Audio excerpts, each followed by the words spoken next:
परी एक सीधी सादी, जमीन से जुड़ी लड़की थी। उसका स्वभाव शांत था, थोड़ा सा रिजर्व। 24 साल की थी और हाल ही में एक मशहूर डिजाइन इंस्टीट्यूट से ग्रेजुएट हुई थी। उसे पहली नौकरी मुंबई की एक क्रिएटिव एडवर्टाइजिंग एजेंसी में मिली थी। वो हमेशा से ऐसे डिजाइन, पोस्टर, वीडियो और कैंपेन बनाना चाहती थी जो लोगों के दिल को छू जाएं। परी की जिंदगी एकदम व्यवस्थित थी। सुबह 8 बजे योग, 9 बजे नाश्ता, 10 बजे ऑफिस। उसकी दुनिया छोटी थी, मगर उसमें सुकून था। उसे न प्यार की तलाश थी, न किसी ड्रामे की। बस अपना काम अच्छा करना और थोड़ी सी अपनी स्वतंत्र जिंदगी जीनी थी।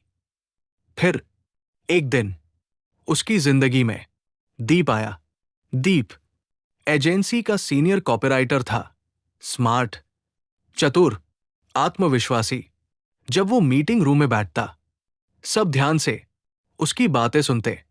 उसका कम्युनिकेशन स्किल कमाल का था और उसकी एक खासियत थी, भावनाओं को सही समय पर, सही अंदाज में पेश करना। परी ने पहली बार उसे तब नोटिस किया जब दीप ने उसके एक डिजाइन कॉन्सेप्ट की खुलकर तारीफ की। ये डिजाइन सिर्फ विजुअल नहीं, इमोशन भी कम्युनिकेट करता है। परी, मुझे लगता है तुम्हारे पास वो चीज है। ये शब्द परी के लिए किसी अवार्ड से कम नहीं थे। तब से परी की सुबह सिर्फ योग से नहीं, उसके एक हाय के इंतजार से होने लगी। दिन बीतते गए, मीटिंग्स के बीच छोटी छोटी बातें शुरू हुई। तुम्हारा म्यूजिक टेस्ट क्या है? क्या तुम इंट्रोवर्ट हो? क्या कभी किसी ने तुमसे सच में प्यार किया है? इन बातों में एक अजीब सा सुकून था। दीप परी से ज्यादा ही खुला खुला पेश आता, कभी कभी फ्लर्ट भी करता, जैसे दोनों के बीच कुछ अनकहा हो। एक बार ऑफिस पार्टी के बाद सब चले गए, सिर्फ दीप और परी रह गए। दोनों टेरेस पर बैठकर कॉफी पी रहे थे। दीप ने कहा, कभी कभी लगता है तुम और मैं एक ही वेवलेंथ पर हैं। परी चुप रही, लेकिन अंदर कहीं गहराई में उसका दिल कुछ ज्यादा ही महसूस कर रहा था। वो लेट नाइट चैट्स, वीकेंड पर मीम्स शेयर करना, दीप का उसके उदास पलों में I am here for you कहना, ये सब परी के लिए एक रिश्ते जैसा लगने लगा। उसने कभी आई लव यू नहीं कहा, लेकिन उसके हर जेस्चर ने परी के जज्बात को और गहरा कर दिया।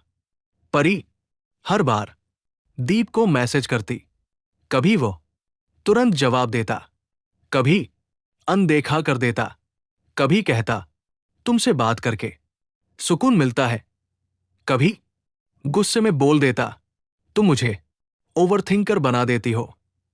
उसका बर्ताव कभी नरम, कभी दूर। परी के लिए दीप खास था और वो हर रेड फ्लैग को ये सोचकर नजरअंदाज करती रही, शायद वो तनाव में है। एक दिन परी ने अपनी दोस्त अलीशा से कहा, मुझे लगता है दीप कंफ्यूज्ड है, उसे प्यार से डर लगता होगा। अलीशा ने धीरे से कहा, परी, कभी कभी लोग कंफ्यूज नहीं होते, बस इंटरेस्टेड नहीं होते। उस वक्त परी ने बात टाल दी, लेकिन ये लाइन उसके दिल में कहीं गूंजने लगी। कुछ महीनों बाद परी ने एक पैटर्न नोटिस किया। दीप तभी मैसेज करता जब वो उदास होता या अकेला महसूस करता, तभी कॉल करता जब बाकी दोस्तों से बात नहीं होती, लेकिन जब वो खुश होता, मस्ती में होता, पार्टी में होता, तब परी उसकी प्रायोरिटी नहीं होती। एक बार दीप वीकेंड ट्रिप पर गया। दोस्तों के साथ इंस्टा स्टोरीज, बूमरैंग्स, टैग्स, सब था। लेकिन परी को एक मैसेज तक नहीं किया। जब परी ने पूछा, तुमने मैसेज नहीं किया, मुझे मिस भी नहीं किया? दीप ने कहा, चिल परी, इतना पजेसिव मत बनो। We are not dating. ये लाइन किसी तमाचे से कम नहीं थी। परी चुप हो गई, अंदर से टूट गई, लेकिन बाहर से नॉर्मल बनी रही। उसके लिए दीप खास था। हर छोटा जेस्चर, हर प्यारी बात उसे प्यार लगती थी। लेकिन शायद सिर्फ उसके लिए, दीप के लिए, वो बस एक आराम का जरिया थी। एक दिन ऑफिस के बाद परी ने दीप को एक कैफे में देखा। उसके सामने एक लड़की बैठी थी, काफी करीब। हाथ उसके हाथ पर था। दीप हंस रहा था, फ्लर्ट कर रहा था। उसका नाम महक था, दीप की कॉलेज फ्रेंड, जिसे परी ने कभी इंस्टाग्राम पर देखा था। उस रात परी ने दीप से पूछा, क्या तुम उसके साथ हो? दीप ने सहजता से कहा, परी, तुम इमोशनली इन्वेस्ट हो गए हो, लेकिन मैं कभी नहीं था। तुम समझदार हो, ड्रामा मत करो। बस यही था। हर ख्वाब, हर इल्यूजन एक पल में टूट गया। पहले कुछ हफ्तों तक परी ने बाहर जाना छोड़ दिया। बस काम करती, घर आकर रोती और डायरी लिखती। एक पन्ने पर उसने लिखा था, मैं हर रोज उस इंसान को चुनती थी जो मुझे कभी चुनता ही नहीं था। थेरेपी शुरू हुई। धीरे धीरे हीलिंग आई। उसे समझ आया, दीप ने कभी साफ साफ नहीं कहा कि वो उससे प्यार करता है। वो जब बोर होता या उदास होता, तब परी के पास आता। जब उसके पास और लोग होते, तब परी गायब हो जाती। परी ने दीप का नंबर डिलीट किया, चैट हिस्ट्री साफ की, नया इंस्टाग्राम अकाउंट बनाया। उसे सिर्फ ऑनलाइन नहीं, इमोशनली भी अनफॉलो कर दिया। वो जर्नलिंग करने लगी, हर रविवार सिर्फ अपने लिए समय निकालने लगी। सोलो मूवी देखी, अकेले कैफे डेट्स की, और हर रात खुद से कहती, मैं काफी हूं। किसी के कंफ्यूजन के लिए अपना दिल नहीं दूंगी। एक दिन आईने में देखकर बोली, परी, तू किसी की ऑप्शन नहीं, तू खुद एक चॉइस है। उस दिन उसकी नई जिंदगी की शुरुआत हुई। लेकिन कभी कभी बंद हो चुके चैप्टर्स की खुशबू हवा में रह जाती है। रातों में कभी कभी वो सपने में आता, वही टेरेस वाला सीन, वही बातें, वही मुस्कान।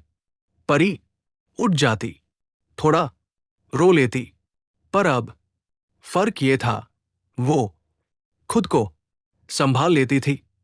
पहले जहां उसका दिल दर्द से भर जाता था, अब वो डायरी खोलती और लिखती, आज फिर उसका सपना आया, पर मैं रोई नहीं, बस मुस्कुराई, क्योंकि अब मुझे उसकी जरूरत नहीं। एक सुबह वॉक पर एक छोटी बच्ची गुब्बारा लेकर हंसी। उसे देखकर परी को लगा, उसके अंदर भी एक छोटी सी परी है, जिसे कभी किसी ने सच में समझा ही नहीं। उस रात आईने में खुद से कहा, तू अभी सिर्फ 24 की है, परी, तेरी पूरी जिंदगी बाकी है। तू अपना प्यार खुद बन सकती है। उसने सेल्फ केयर को और गहरा किया। हर शुक्रवार रात खुद को एक सेल्फ लव लेटर लिखती, परी, आज तुमने किसी टॉक्सिक विचार को सच नहीं माना। तुम हील कर रही हो और यही सबसे बड़ी जीत है।